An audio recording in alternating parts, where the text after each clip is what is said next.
The top stories: confusion as government denies IDC dispute deal, fuel imports take a dive, and Barbados misses out on tennis bronze at the Pan Ams. Welcome to Nation News for Wednesday, July the 15th, 2015.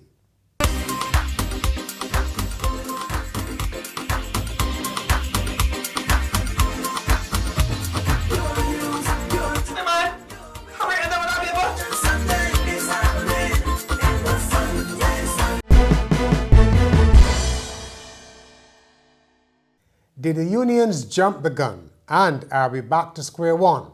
Well, those questions are being asked after Labour Minister Esther Byers said the NUPW and BWU had misrepresented the IDC's offer to settle the dispute over the 10 employees who were sent into retirement.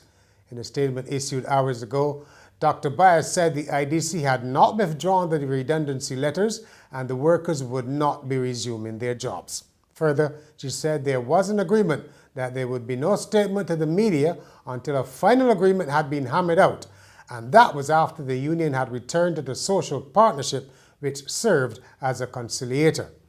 The two unions held a joint news conference on Tuesday evening in which they claimed victory for all workers and called off a planned strike. In response to the minister's claims, NUPW President Akani McDowell said he met the union's lawyer, Pat Cheltenham, and will also consult with his executive before making a public response. The upshot is that the state of industrial relations in the country is rather confused at this hour. Stay tuned to our website, nationnews.com, for updates. Lower oil prices have been a real help to the Barbados economy, which is bumping along with minimal growth, an estimated 0.5% from January to June, according to the central bank's new mid-year report. The bill for fuel imports for those 6 months was $171 million lower than for the same period last year. The first half growth was due largely to an encouraging tourism performance. The central bank has also revised downwards its calendar growth forecast to about 1% this year, which is in line with IMF predictions, but down from the bank's earlier forecast of between 1.5% and 2%. Tourism Minister Richard Seeley is predicting a bumper year for tourism if current trends continue. Mr. Seeley noted that total visitor arrivals are up about 15% up to the end of June as he welcomed the cruise ship Carnival Liberty at the port. He said the mega ships Mein Schiff and P&O Britannia are scheduled to call later this year. He said an added advantage is that both ships will be home porting in Barbados, which means they will start their journeys here, and they will also be the first to do so at the extended berth 5 that should be completed at the port by November. The St. Vincent and the Grenadines Prime Minister Ralph Gonsalves says he has been consulting with the Barbados government on the seaweed invasion, which has also hit his country's shores.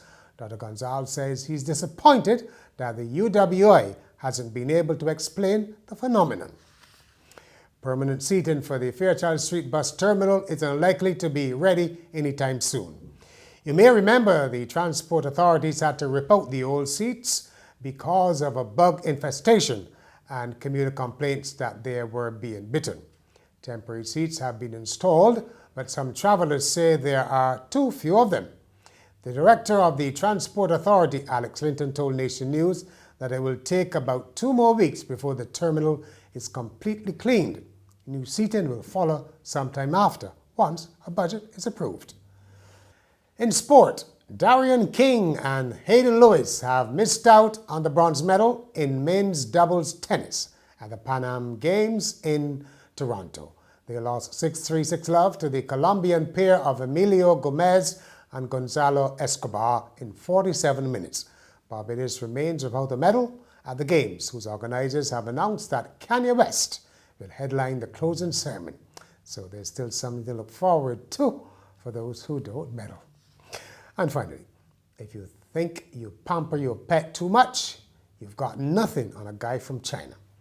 His pet sea lion made a few waves on its birthday as it was treated to a 2-night stay at a 5-star hotel complex in Guangdong City. The son of Wang Jianlin, one of China's super rich, wanted to give his beloved sea creature some real glamour. So he pulled out all the stops and booked out the whole establishment. So the pet sea lion and its owner had the hotel to themselves. That's Nation News for Wednesday. For more, log on to nationnews.com, as well as YouTube, Facebook, and Twitter.